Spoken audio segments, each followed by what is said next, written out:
Hello YouTubers, how are you? This is your tech gear guy. Today we are going to look at a Samsung Galaxy Tab. But before I get started with that, I want to take a few moments here and thank everyone who's been leaving me comments and feedback. Also, especially those of you who subscribe to this YouTube channel. It helps me understand that there is an audience out there and that I am not talking in the vacuum. So I definitely wanted to show some appreciation before I get any further today. So let's take a look at the item being reviewed today, which is the Samsung Galaxy Tab, which became official and available for public consumption back in October of 2010. So we're now about 4 or 5 months into this particular product being available. And in that time, a lot has happened. Actually, this device, even though it's only 4 months old, it may be at the brink of being one of those devices that's obsolete, and more on that a little later. So for the sake of this video, we will talk about the spec real quick, although by the time you stumbled upon this video, you kind of know what this thing is about, but for the sake of the argument, we'll go ahead and take a look at what it's made of. This particular unit is a Sprint flavor of the Samsung Galaxy Tab, so it's a CDMA device, much like the one from Verizon. Now, currently Sprint is offering subsidized pricing on this unit for $299 with a appropriate data plan. The Verizon flavor does not come subsidized price. You do pay $499, but they do give you month-to-month data plan option. So that's as far as which flavor of signal it gets. And this thing out of the factory comes with Android 2.2, commonly known as Froyo. And let's see, does have the Hummingbird CPU, Cortex A8, running at 1 GHz. And the display resolution is 1024 by 600. Does come with a 16 GB of micro SD card. It will accept up to 32 gig and has a 512 megabytes of RAM. Obviously, comes with the Wi-Fi. Supports B, G, and N, and USB, Bluetooth 3.0. And obviously does have the accelerometer, gyro, and geomagnetic, all the usual flavors of the sensors. And does come with the dual camera, the 1.3 megapixel right here, and your 3 megapixel autofocus camera on the back. Now, obviously with the camera, the front facing and the normal camera on the back, it will allow you to do like the video conferencing. It does come pre-bundled with the quick software that will enable you to do that. So as far as the spec is concerned, that's pretty much it. Nothing special and nothing that hasn't been already covered. So let's now take a quick look here. And when you're looking at a tab device like this, lately, especially lately, after CES, there's this huge craze about the whole tab craziness out there. It almost makes me wonder how, for years and years, people did away without tab, form factor computer, but now there's the Motorola Zoom and the BlackBerry Playbook. There's just any flavor you want, it's available now. So, there's just a lot of variations of tablet-based device, and obviously when you're talking about a tab-based device, one cannot get away from being compared to the venerable iPad. It's not that this video is not a shootout between the Galaxy Tab versus iPad, because in my opinion, these two devices are designed for two completely different market segments and two different use. So I don't think it's fair to debate whether one is better than the other, but it is something that's something that we cannot avoid. So as far as dimensions concerned, now you're looking at iPad versus Galaxy Tab, and you can see the difference in size. And to me, to be honest with you, I might give away the the whole point of the video right here at this minute. But the whole thing about the Galaxy Tab that I favor versus the iPad is truly the form factor, because iPad, as great as it is a two-hand device. It is a, it's quite hefty for you to hold with one hand. Now, is that going to be different with the iPad 2? Perhaps. I see rumblings about the iPad 2 being in production or what have you. Perhaps it is slightly thinner. Anyhow, so when you're looking at the Galaxy versus iPad, not just the dimension, the form factor difference, but there is a clearly difference between the Android as an operating system as well as iOS that's being run by iPad. Android, let's take a look here. Apple gives you the sandbox, the world of sandbox, which they control, which is proprietary to them, which is how they can guarantee consistent user experience, right? Because they control the hardware, they control the software. Therefore, whether it's, Aunt Susie or Grandma Becky or me, we all get the same iPad that behaves exactly the same way, that works exactly the same way.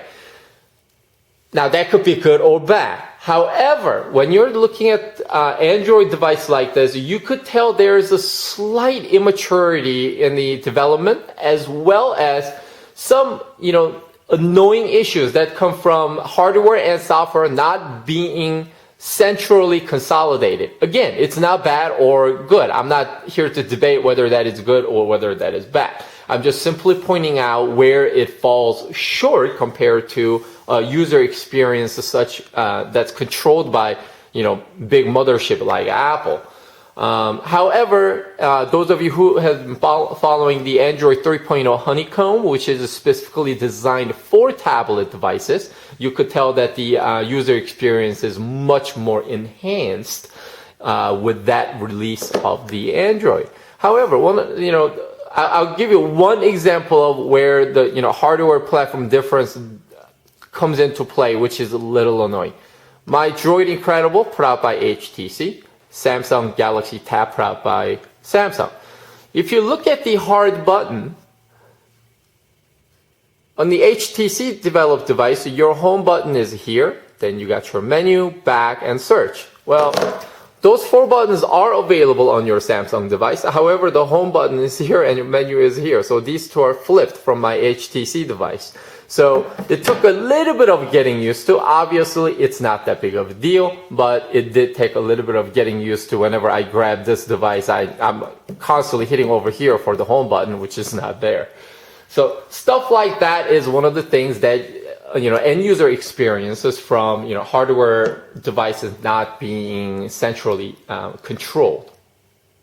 Now, when you get this device, it comes with a phone number, and you get your Sprint plan that goes along with it. So therefore, you can actually use this device for MMS, SMS, so on and so forth. However, the version that is here available in North America, you cannot use this as a phone. Not that anybody really wants to, because this is a pretty big ass phone if you want to hold it against the side of your head. However, just need to point out that you cannot use this as phone. However, you do get a cell number with it, MDN number with it, that you can use as a SMS device. Let's see. The USB port, the cable that Samsung gives you, at first glance, it looks like a regular power adapter, and you got your USB that goes in right here. You got your connector that plugs into your tab. However, when you connect this tab using this cable to a computer, you can sync, you can mount it as a drive and do all those things, but it will not charge. It'll maintain your current charge, but it will not charge. So just wanted to share that with you. Now, touching on that, it is extremely easy to mount this as a drive to your computer and synchronize files back and forth, whether that's Mac or PC. That is something that I prefer over iTunes experience, where every media, every file that needs to travel back and forth to iPad has to be controlled via iTunes. Of course, you can use a little hack to get away with that, but I'm talking straight, your normal user experience. So that's something that I prefer on Android. So now that we've covered that, let's turn this device on and see what it's all about. So here we are, we unlock.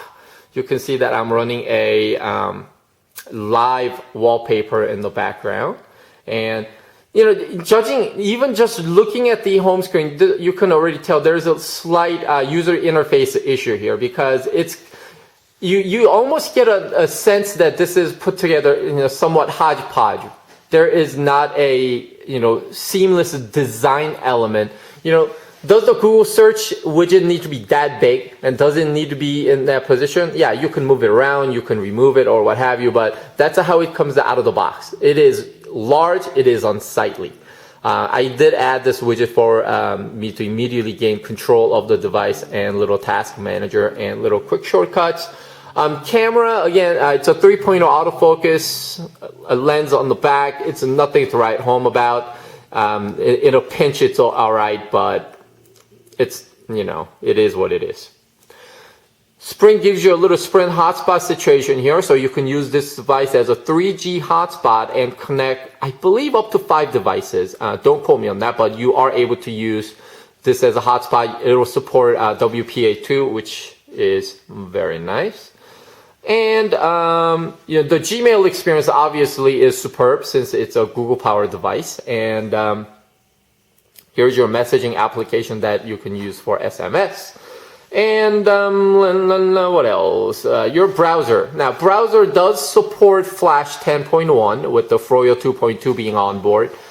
I somewhat have a mixed feeling about the browser performance, right? It's not as fast as it needs to be. And, there are comments out there that if you disable Flash, that the browser will perform a little bit faster. I'm not sure if that's really true. In my personal experience, there's not that big of a difference.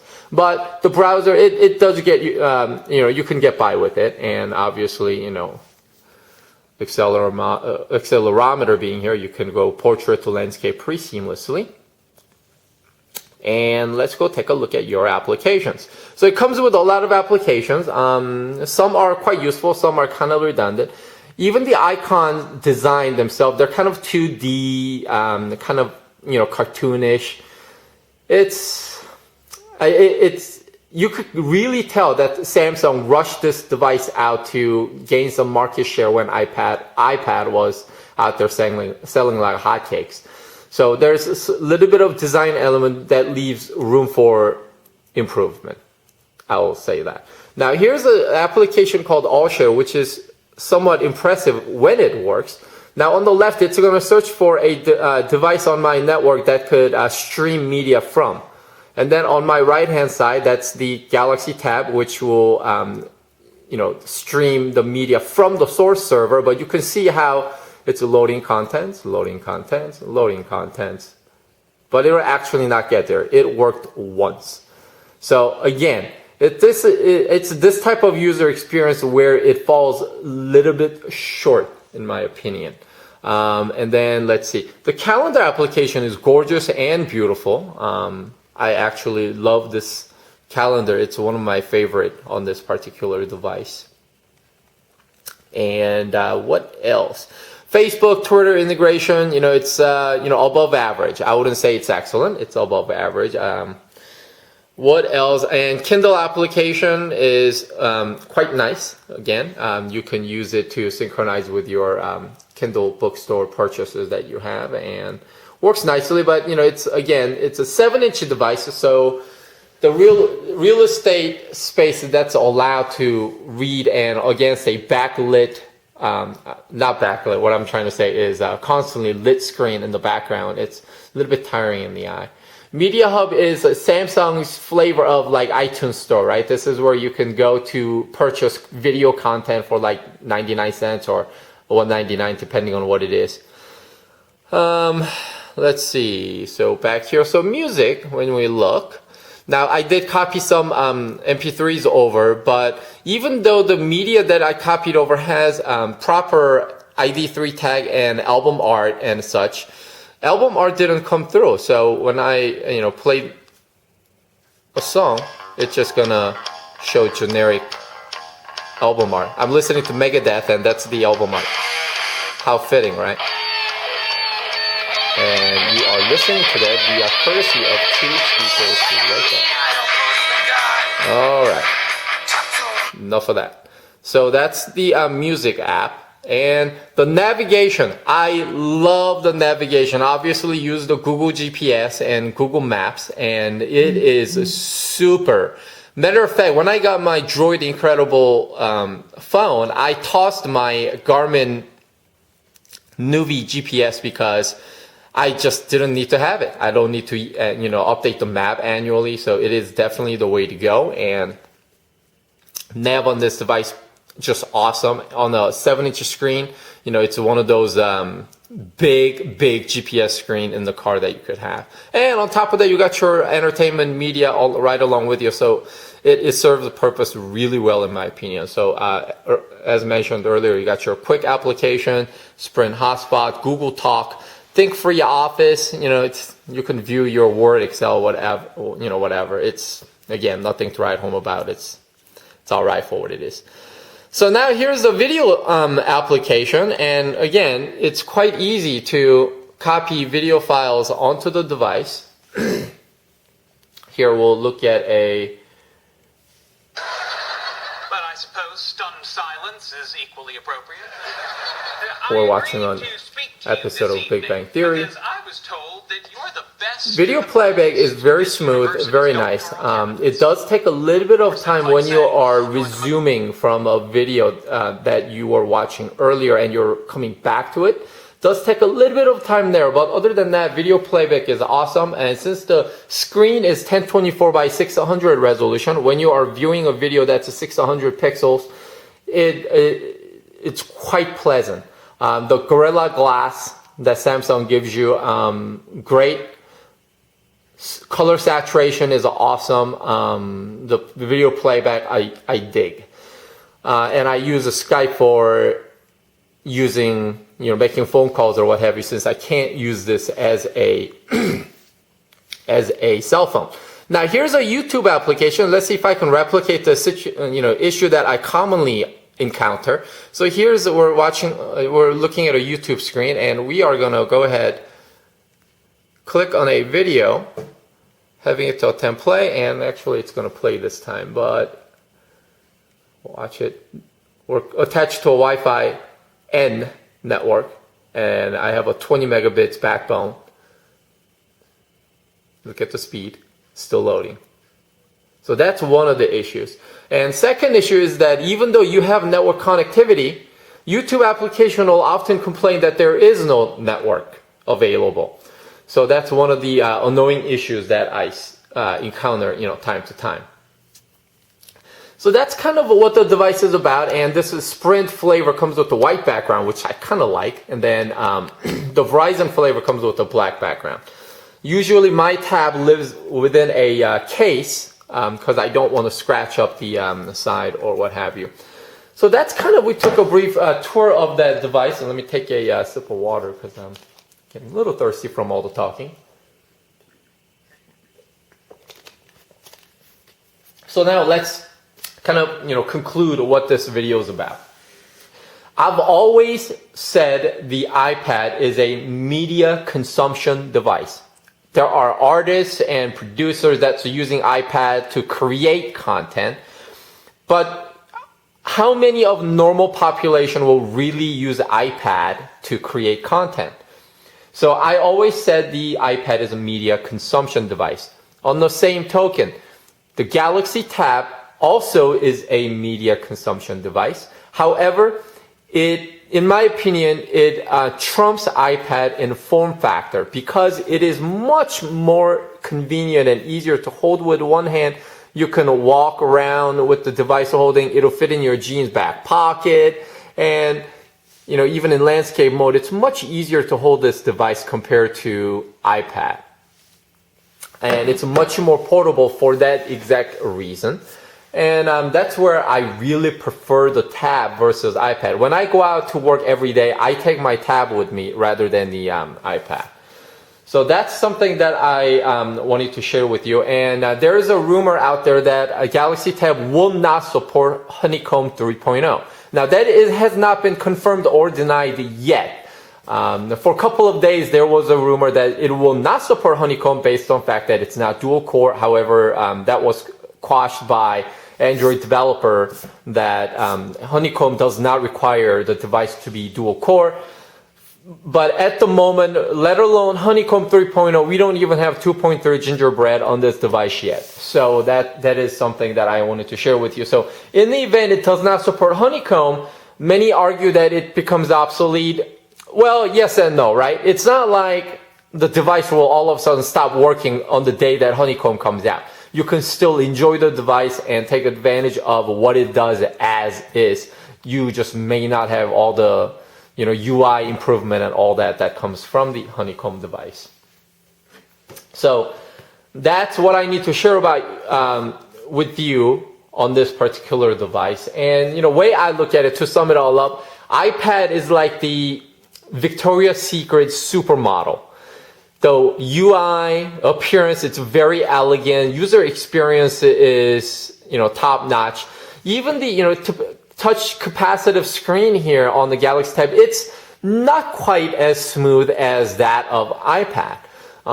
So when I look at the iPad again, it's like the Victoria's Secret supermodel, whereas the Galaxy Tab, I will compare that as that super hottie, gorgeous, cute girl that's living next door in your neighborhood. She's, by her own right is a fine looking babe, super gorgeous, but not quite the level of the supermodel status. So, the device will give you everything a supermodel will give you, just maybe 1% lacking in the, overall experience. So that's how I would compare using my somewhat lame analogy. Anyhow, so that is what that device is about. Feel free to leave comments. I do read every comment, although I may not be able to respond to every single one of them. And I got a couple other video reviews coming up soon. So I will see you guys later. Until next time, take care.